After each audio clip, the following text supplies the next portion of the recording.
Hello everyone, I'm Travis and let's get Wanderlost.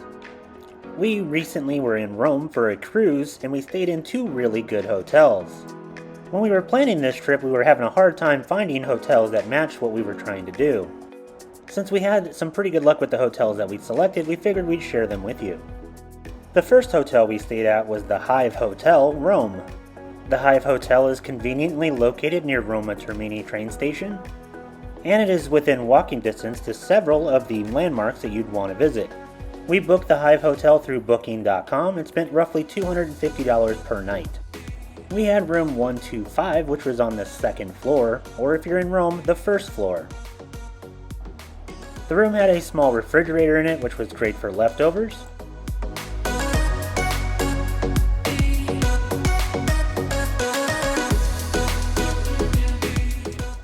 And a seating area next to the bed. We had a king-size bed in this room, which was very comfortable. There was more than enough outlets to charge all of your electronic devices. Just remember to bring an adapter if you're coming from America.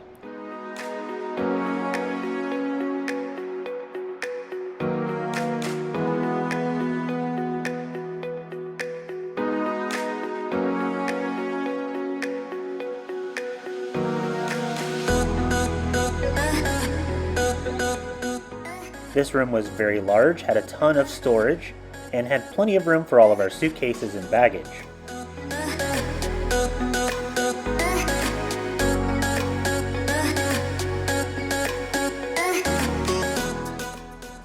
We didn't use it, but the room did have a coffee maker that was well stocked and a safe next to the coffee maker.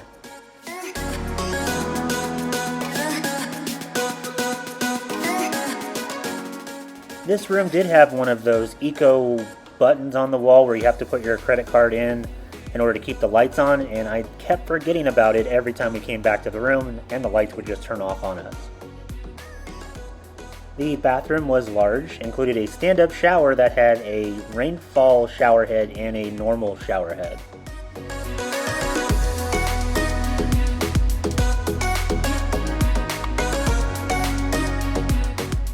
And since we're in Europe, there is a bidet if you'd like to use it.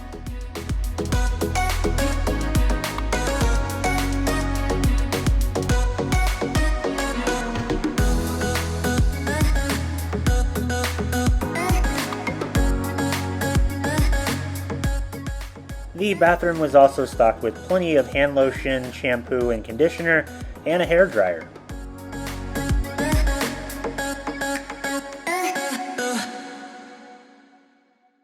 This room was perfect to come back to after a long day of walking around the city of Rome enjoying the sights. There were no English channels on the television, so I had to watch SpongeBob in Italian. The neighborhood around the hotel was nice. We did not feel unsafe at all.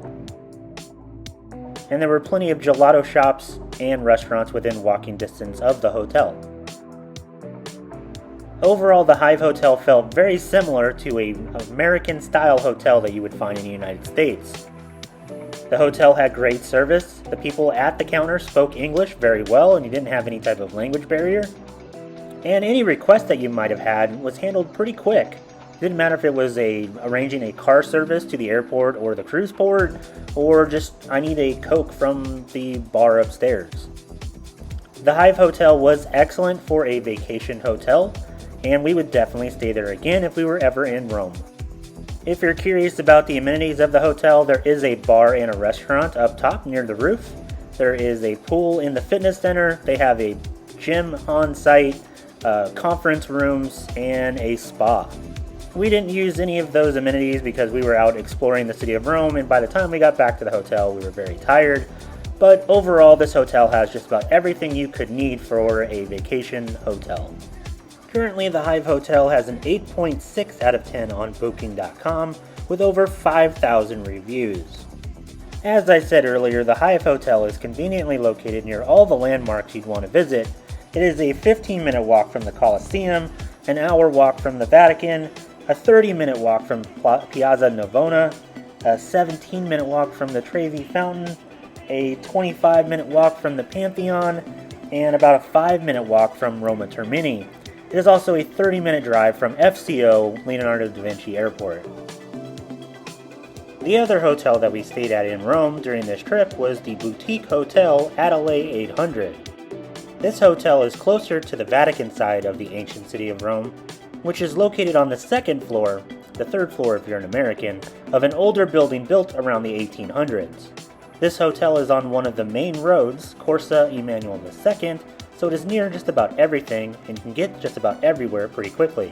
This hotel is definitely a boutique hotel. It felt like an apartment or a townhouse or something that was converted into a hotel with multiple rooms. The lobby felt like you were sitting in somebody's living room, and our room that we had felt like it was a bedroom that they added a bathroom to. Our room had a balcony, which was very nice. We spent breakfast out there in the morning.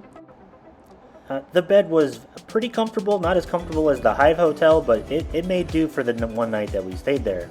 Overall, this hotel, at least the hotel room that we had, was very small and felt very cramped with our bags and camera equipment and all that stuff with us. This hotel offers a few other rooms that are larger, and if you were staying more than one night, I would suggest staying in one of those because the room did feel very small, and I don't know if that would be good during a longer stay. There is a TV in the room. All the channels are in Italian, of course, so if you're English speaking, you will not have anything to watch. The bathroom, again, is very small. The shower is a stand-up shower, and they did have a bidet and a regular toilet in there as well. You can kind of tell how small this hotel room is because it's very hard to get everything in each shot from the camera.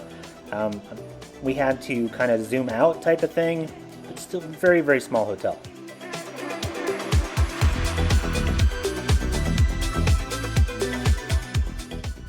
I want to point out the ceiling in this video. It is like a mosaic style ceiling, probably from when this building was originally remodeled before it was turned into a hotel.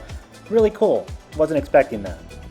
The service we received at this hotel was excellent. The lady at the front desk kept tabs with us through the WhatsApp app to make sure that we had everything that we needed. She also arranged a couple different car services for us, one from the cruise port and one to the airport. Everything was perfect, and they even had like snacks and drinks inside the lobby for free for you to have. So this hotel is not like your standard American style hotel. Like we said, it's on the third floor of an older building. You have to buzz in at the giant wooden doors, and then it's kind of like an apartment building. You have to either walk up the stairs or take the creepy elevator to get to the actual hotel. The statue on the stairs was really cool. I wondered how old that actual statue was. Probably from the original decorations from when this building first opened. Overall, this hotel was perfect for what we needed it for, which was a night stay after a cruise. It was conveniently located near all of the sites that we wanted to see, and it had a nice balcony to eat breakfast from. We would stay here again, but we would probably get a larger room to make sure that we had room for all of our stuff. This hotel currently has an 8.7 out of 10 on Booking.com, and like I said earlier, it's conveniently located near a bunch of sites that you'd like to see.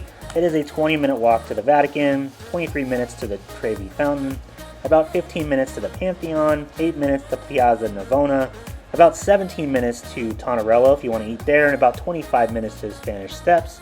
And the drive to this hotel is about 25 minutes from Leonardo da Vinci Airport. So there you have it. There's the two hotels that we stayed at while we were in Rome. Both were pretty good. I would say the Hive Hotel was better than the Boutique Hotel Atelier 800, but I don't think you can go wrong with either one. So that kind of wraps up this video. If you have any questions about these hotels or our stay in Rome altogether, leave them in the comment section below. And as always, make sure you like and subscribe.